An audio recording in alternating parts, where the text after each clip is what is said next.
Lu mau nggak gue ajarin jadi orang jahat? Ya, jadi orang jahat. Kalau Anda bertanya, kenapa diajarin jadi orang jahat?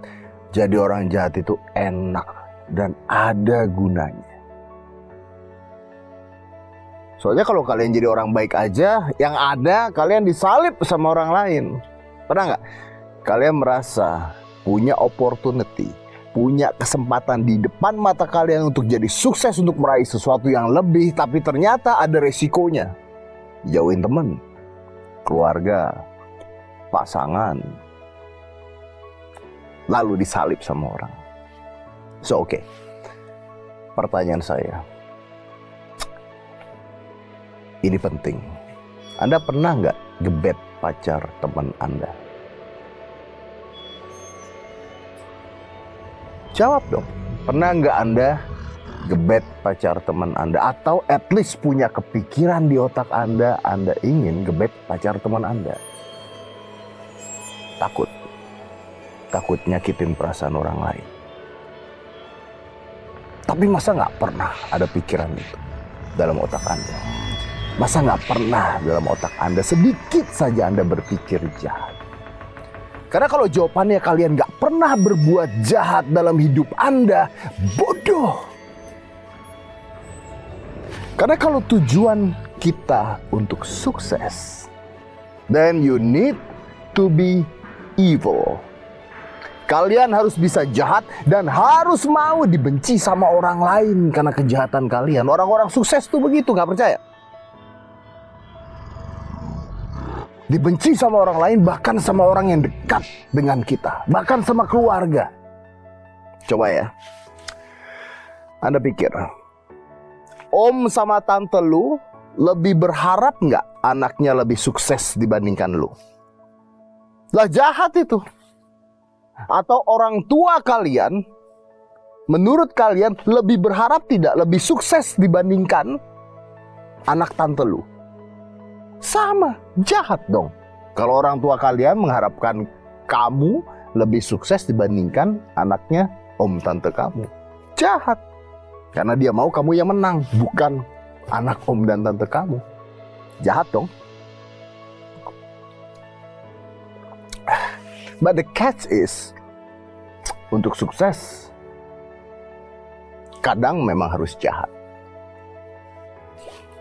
Teman kerja lu seneng nggak kalau dia tahu gaji lu lebih kecil dibandingkan dia? Seneng. Jahat dong. Gocek-gocekan nggak buat naik ke jabatan? Jahat dong. Jadi jahat itu normal. Karena orang sukses, dengar baik-baik, orang-orang sukses punya 3 sifat jahat dan harus punya 3 sifat jahat. Saya pernah bicara tentang hal ini, tapi sekarang saya bicara di sini. Kalian pernah dengar atau tidak sifat-sifat yang disebut dengan dark triad? Psychopathy, Machiavellianism, dan narcissism. Oke, kita bedah satu-satu. Psikopat biasanya adalah orang-orang yang tidak jujur, egosentrik, dan tidak memikirkan perasaan orang lain.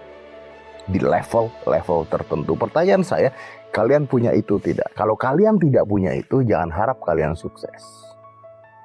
Punya nggak? Second one, Machiavellianism.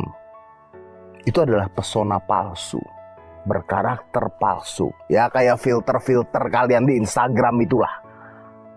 Manipulatif dan menipu. Berkarakter, berdrama, bersandiwara. Kalian punya nggak hal itu? Kalau kalian nggak punya hal itu juga, jangan berharap sukses juga. Nah yang terakhir adalah narsisis. Itu adalah orang yang super pede, mencintai dirinya sendiri, entitled, dan gak suka ada yang lebih dibandingkan dia.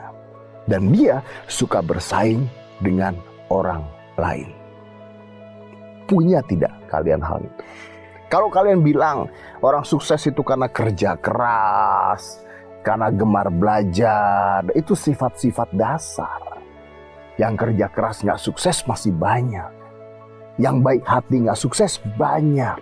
yang belajar sampai S3, profesor, doktor, nggak sukses, banyak.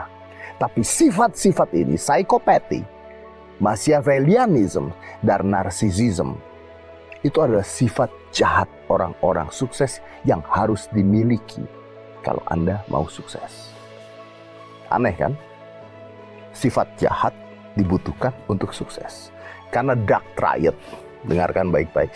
Karena dark triad membuat kita untuk fokus pada goals kita, pada cita-cita dan keinginan kita tanpa memikirkan perasaan orang lain. Kenapa? Kenapa harus seperti itu? Karena ketika kita memiliki ketiga sifat tersebut, pola pikir kita berubah menjadi the end justifies the mean. Yang artinya proses tidak penting, hasil yang penting. Makanya setiap kali ada pertandingan lalu kalah, terus orang bilang, gak apa-apa kalah, yang penting prosesnya. Saya selalu ketawa. Kok kalah masih bela diri? Proses apa? Kalah ya kalah. Makanya jangan mau kalah gitu toh berpikirnya. Saya tahu yang saya omongin akan berbeda dengan motivator gitu berbicara. Gak apa-apa kalah, yang penting proses, belajar dan sebagainya. No. When you lose, you lose. That's it. Dan because you lose, dan karena you lose sometimes thinking about other people, that's stupid.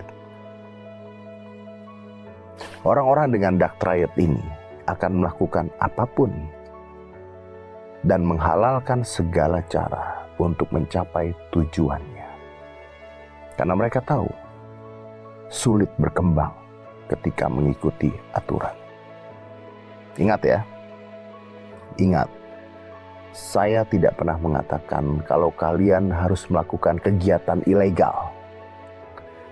Tapi kalau sampai detik ini hidup lu gitu-gitu aja, jabatan lu masih gitu-gitu aja, teman kantor lu, sepupu lu, tetangga lu lebih sukses dibandingkan lu, ya artinya lu kurang punya 3 sifat jahat tersebut. Artinya lu terlalu baik jadi orang. Artinya lu terlalu ngalah. Karena gak ada yang namanya orang sukses bareng-bareng, itu gak ada. Itu cuma kata-kata manis yang jadi quotes, ditaruh di meme buat Google. Gak ada pertandingan kalau semua orang menang. Pertandingan itu adalah meninggalkan orang lain di belakang Anda. Itu pertandingan. Dan untuk bisa meninggalkan orang lain di belakang Anda gak boleh memikirkan orang lain itu. Pernah dengar gak kacang lupa sama kulitnya? Pernah dengar gak? Kacang lupa sama kulitnya, dia selalu dibawa-bawa sama orang. Kacang lupa sama kulitnya, kacang itu harus lupa sama kulitnya. Karena kalau enggak, kacangnya busuk. Makanya gue gak suka dengar kata-kata, wah penjilat. Penjilat. Biasanya orang yang naik jabatan, naik gaji, dekat dengan bos, dibilangnya penjilat. Lalu pikir gampang jadi penjilat. Jadi penjilat itu ada seninya. Kalau yang dijilat gak mau gimana?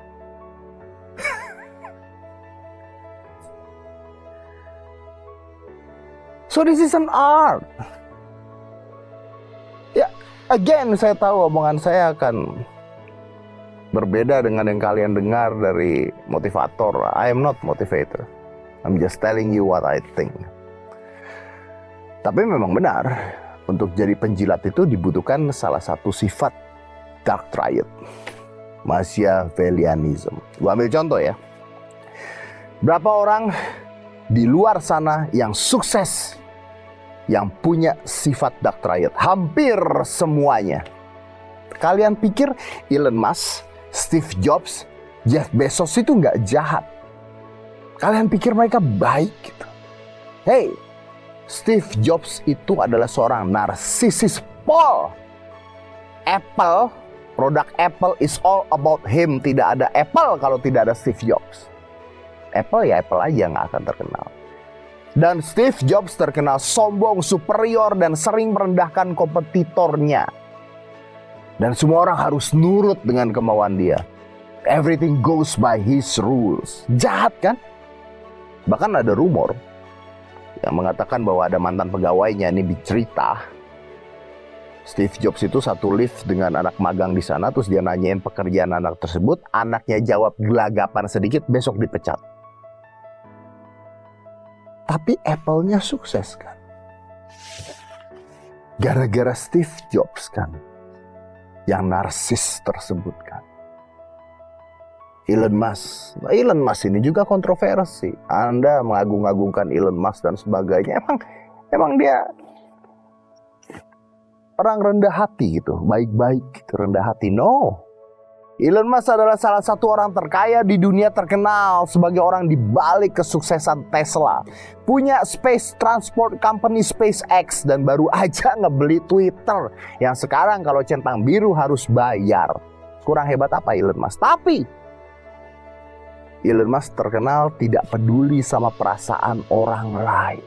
Tidak peduli sama perasaan orang lain. Demi mencapai visi dan misi dirinya dan perusahaannya. Tidak peduli, termasuk pada karyawannya dan keluarganya. Elon Musk itu invest di Tesla, lalu mempengaruhi pemegang sahamnya buat mecat CEO-nya. Jahat kan? Tapi sukses kan? There's one thing I could go back in time and say, I wish I had never met Martin Eberhard. So if you could go back in He's the time, absolute worst. Itu saya belum ngomongin karyawan Twitter yang dipecat-pecatin ya. Dan masih banyak lagi yang dilakukan dianggap jahat sama orang lain, masih banyak lagi. Tapi orang-orang maafin dia. Orang-orang melupakan hal itu. Kenapa? Kenapa orang-orang lain memaafkan dia? Oh, simple, because he is Elon Musk. Makanya ada psikolog forensik bernama Robert Hare bilang bahwa not all psychopaths are in prisons. Some are in the boardroom. Gak semua psikopat endingnya tuh di penjara. Gak semua psikopat itu kriminal. Ada juga sekarang psikopat yang jadi manajer Anda, jadi direktur Anda, bahkan teman kerja Anda yang lebih sukses dibandingkan Anda. Ada. Makanya saya bingung kalau di kantor kalian bilangnya teman kantor. Nah, ini juga saya akan diserang. Mereka tuh bukan teman. Mereka itu kompetitor. Kenapa? Karena tugas kalian adalah achieve something lebih dari mereka. Karena kalau lu takut kompetisi, ya hidup lu gitu-gitu aja. Gak usah mimpi deh. Hidup itu antara mengorbankan atau dikorbankan gitu loh. Pernah ditusuk teman dari belakang gak? Terus kalian marah? Hah? Nah kalau kalian gak bisa menghindar, ya bukan salah yang nusuk. Oke. Saya akan coba tone down, lebih kalem. Gini ya, semua sifat-sifat tersebut memang dibutuhkan untuk menjadi sukses. Tapi manusia juga punya batasan. Karena kalau kita tidak punya batasan, ujungnya bukan sukses, tapi penjara. Dan saya ingatkan satu hal, orang dengan dark triad, orang-orang sukses, tidak akan punya teman. Anda siap nggak? Teman Anda jadi dikit.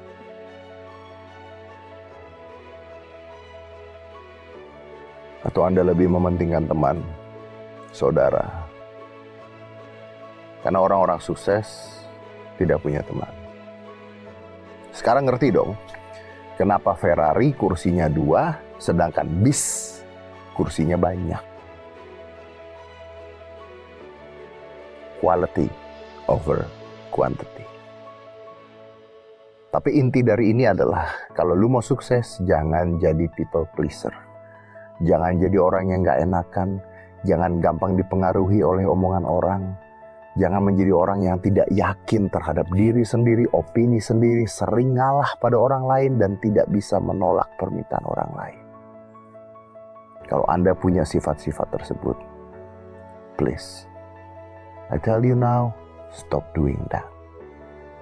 Karena tidak ada satupun hal positif yang bisa diambil dari seseorang yang memiliki sifat people pleaser. Temen lu banyak karena lu jongosnya.